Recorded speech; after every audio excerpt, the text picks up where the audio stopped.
നമുക്ക് ഏറ്റവും അത്യാവശ്യമായ ഒരു ആഹാര സാധനമാണ് വെളിച്ചെണ്ണ.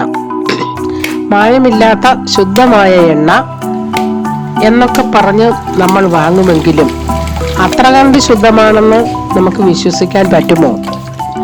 ഇപ്പോൾ നല്ല ചൂടും എന്തും ഉണക്കാനുള്ള കാലാവസ്ഥയുമാണ്. അതിനാൽ ഞങ്ങൾ കുറച്ച് തേങ്ങ വാങ്ങി ഉണക്കി വെളിച്ചെണ്ണ ഉണ്ടാക്കാം എന്ന് വിചാരിച്ചു. അതെങ്ങനെയെന്ന് നോക്കൂ. നല്ല മൂപ്പെത്തിയ ഒരു 100 തേങ്ങ വാങ്ങിച്ച്, അത് ഉള്ളവർക്ക് വാങ്ങിക്കേണ്ട, അവരവരെടുത്താൽ മതി. അത് പൊതിച്ചെടുത്ത് അതിരാവിലെ ഉടച്ച് വെള്ളം കളഞ്ഞ് കമഴ്ത്തി വെക്കണം. കുറച്ച് കഴിയുമ്പോഴേക്കും ആ വെള്ളം വാർത്ത് തോരും. അപ്പോഴേക്കും വെയിലും വരാൻ തുടങ്ങും.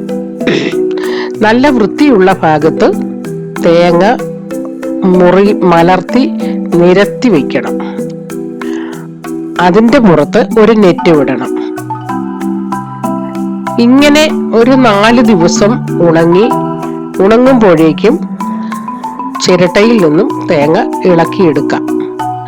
വൈകിട്ട് എടുത്തു മാറ്റണം, വീണ്ടും രാവിലെ വെക്കണം. അങ്ങനെ 4 ദിവസം കഴിയുമ്പം ഇളക്കി എടുക്കുന്ന ചിരട്ട മാറ്റിയിട്ട് എടുക്കുന്ന തേങ്ങ വീണ്ടും നിരത്തി വെച്ച് ഉണക്കണം.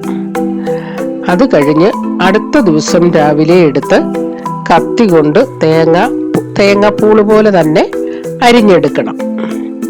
മണ്ണ് പൊടിയും പുരളാതെ ഷീറ്റിലോ മറ്റോ നിരത്തി വെയിലത്ത് വെച്ച് നെറ്റ് വിട്ട് ഇങ്ങനെ ഒരു 4 ദിവസവും കൂടി ഉണക്കി നല്ല ഉണക്കാകുമ്പോൾ അത് ആട്ടുന്ന മില്ലിൽ കൊണ്ടുപോയി ചക്കിലോ പില്ലറിലോ അത് മില്ലിനനുസരിച്ച് നമുക്ക് ആട്ടിയെടുക്കാവുന്നതാണ്.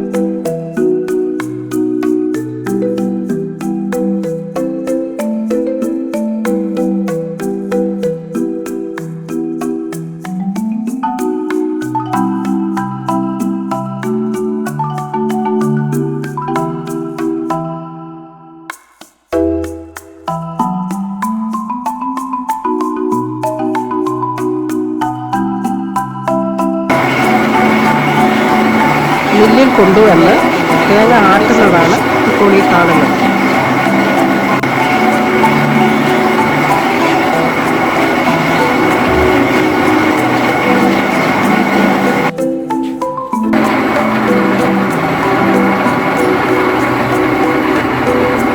ഒരു പാത്രത്തിലേക്ക് വെളിച്ചെണ്ണയിൽ ഒരു ഭാഗത്ത് പിണ്ണാക്കുമായി വേർതിരിച്ച് കിട്ടും. ഇങ്ങനെ എടുക്കുന്ന വെളിച്ചെണ്ണ നല്ലപോലെ കലങ്ങിയാണ് ഇരിക്കുന്നത്.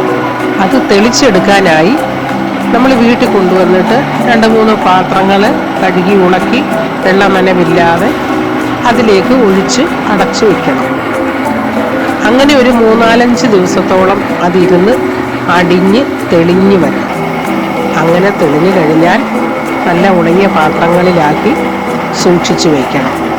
അങ്ങനെ കുറേ നാൾ കേടുകൂടാതെ നമുക്ക് ഈ വെളിച്ചെണ്ണ സൂക്ഷിച്ചു വെച്ച് ഉപയോഗിക്കാൻ പറ്റുന്നതാണ്.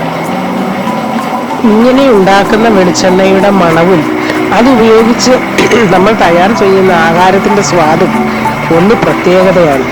ഇത് പറഞ്ഞറിയിക്കാൻ പറ്റില്ല, അനുഭവിച്ച് തന്നെ അറിയണം. ഇത്രയും ബുദ്ധിമുട്ട് ഒന്നും സഹിച്ചില്ലെങ്കിലും ഈ ഒരു കാര്യം നമ്മൾ തനിയെ ചെയ്ത് ഉണ്ടാക്കിയെടുക്കാൻ ശ്രമിക്കണം. ഇതിൻ്റെ പിണ്ണാക്ക് കന്നുകാലികൾക്ക് വെള്ളത്തിൽ കുതിർത്ത് കൊടുക്കുകയും കോഴിക്ക് ആഹാരമായി കൊടുക്കുകയും അത് രണ്ടും കഴിഞ്ഞാൽ നമുക്ക് സസ്യങ്ങൾക്ക് വളമായി കലക്കി ഒഴിച്ച് ഉപയോഗിക്കുകയും ചെയ്യാവുന്നതാണ്.